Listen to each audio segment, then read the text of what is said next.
मेरे सनातनी प्रियजन, आपको कोटि कोटि नमन।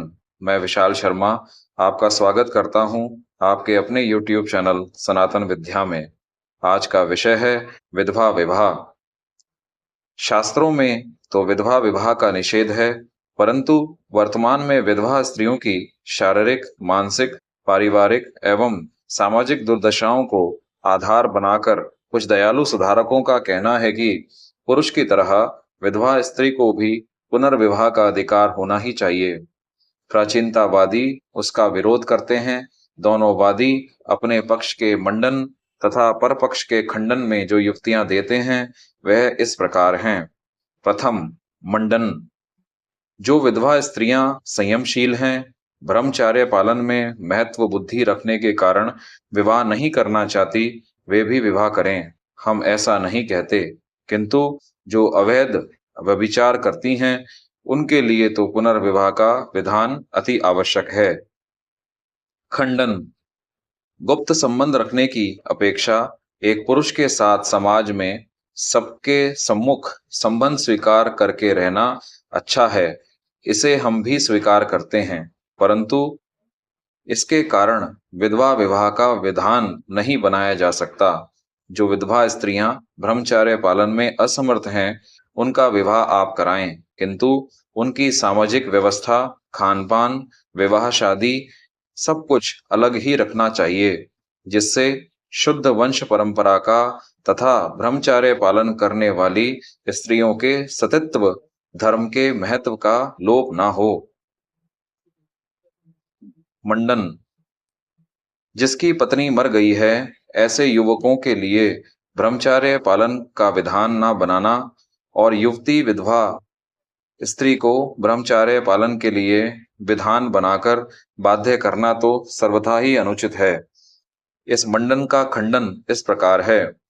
यदि शास्त्र के विधि निषेध केवल लौकिक हानि और लाभ के आधार पर बने होते, तब तो आपका कहना ठीक होता।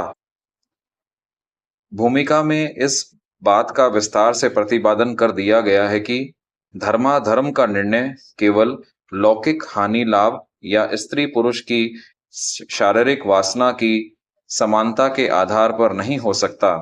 यही कारण है कि माँ बेटा, बाप बेटी तथा सगे भाई बहन में विवाह क्यों नहीं होना चाहिए। इसमें क्या हानियां हैं? इसका कारण उन्नति के शिखर पर आरूढ़ माने जाने वाले आज के शरीर विज्ञान से अभी तक कुछ भी नहीं बताया जा सका। शारीरिक वासना की समानता होने पर भी अन्य स्त्री पुरुषों की तरह माँ बेटा, बाप बेटी तथा सगे भाई बहन में विवाह किसी देश की किसी जाति में भी नहीं होता। इसमें परस्पर विवाह में लौकिक दृष्टि से यह लाभ तो स्पष्ट ही है कि इनके विवाह की चिंता नहीं करनी पड़ेगी, व्यर्थ का अर्थ खर्च नहीं करना पड़ेगा, जन्म के साथ रहने के कारण परस्पर प्रेम होने से निर्वाह भी अच्छा हो जाएगा। इतना होते हुए भी इसके परस्पर विवाह को सर्वत्र अनुचित माना जाना यह सिद्ध कर देता है कि विधि निषेध केवल लौकिक हानि लाभ पर नहीं बनते। विधवा विवाह के समर्थनवादी यदि लौकिक हानि और लाभ की तथा शारीरिक काम वासना की समानता की दृष्टि से ही विधवा विवाह का समर्थन करते हैं, तो माँ बेटा, बाप बेटी तथा सगे भाई बहनों के परस्पर विवाह का समर्थन क्यों नहीं करते। इनमें भी तो शारीरिक काम वासना की समानता है ही तथा लाभ भी स्पष्ट है ही। यदि आप इसको भी स्वीकार करने के लिए तैयार होते हैं, तो आप में तथा पशुओं में क्या अंतर रह जाएगा। शास्त्र में द्विजों की विधवा स्त्री के पुनर्विवाह तो निषेध हैं। उसमें एक मुख्य कारण यह है कि उससे वर्ण संकर संतान की उत्पत्ति होती है, जो कि लोक के लिए हानिकारक तथा परलोक में पितरों के पतन में हेतु होती है। गीता जी में कहा गया है, वर्ण संकर संतान कुलघातियों और कुल को नरक में ले जाने के लिए ही होती है। लोप हुई पिंड और जल की क्रिया वाले इनके पितरों का भी पतन हो जाता है। दूसरा मुख्य कारण यह है कि सती स्त्री नरक में पतित अपने पति का बलात् उद्धार करके स्वयं भी उसके साथ स्वर्ग सुख भोगती है।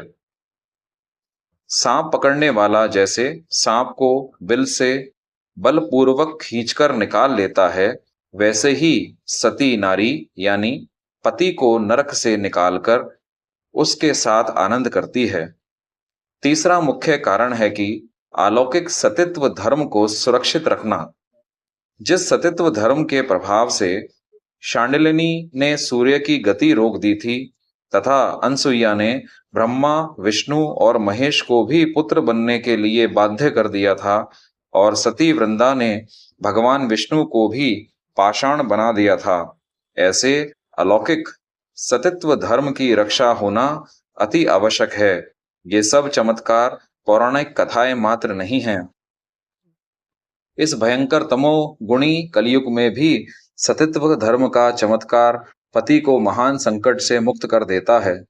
केवल मन से सत्यवान को पति रूप में वर्ण कर लेने वाली तथा 1 साल में सत्यवान की मृत्यु हो जाएगी, ऐसा नारद जैसे प्रामाणिक महापुरुष द्वारा ज्ञात होने पर भी तथा माता पिता द्वारा दूसरा पति वर्ण करने की आज्ञा देने पर भी और शास्त्र विरुद्ध ना होने पर भी सावित्री ने मन से भी दूसरे पति के वर्ण की इच्छा नहीं की।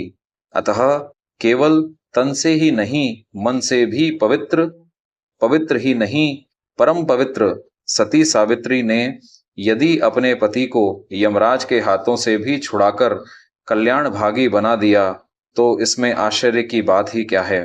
अतः पुराणों की सतित्व धर्म संबंधी सभी कथाएं सत्य हैं। इतना ही नहीं, किंतु मंत्रों के, देवी पूजा के तथा योग विद्या के जिन चमत्कारों का पुराणों में वर्णन किया गया है, उनकी भी सत्यता सिद्ध हो जाती है। आपने अपना बहुमूल्य समय दिया, उसके लिए आपका साधुवाद। हर हर महादेव।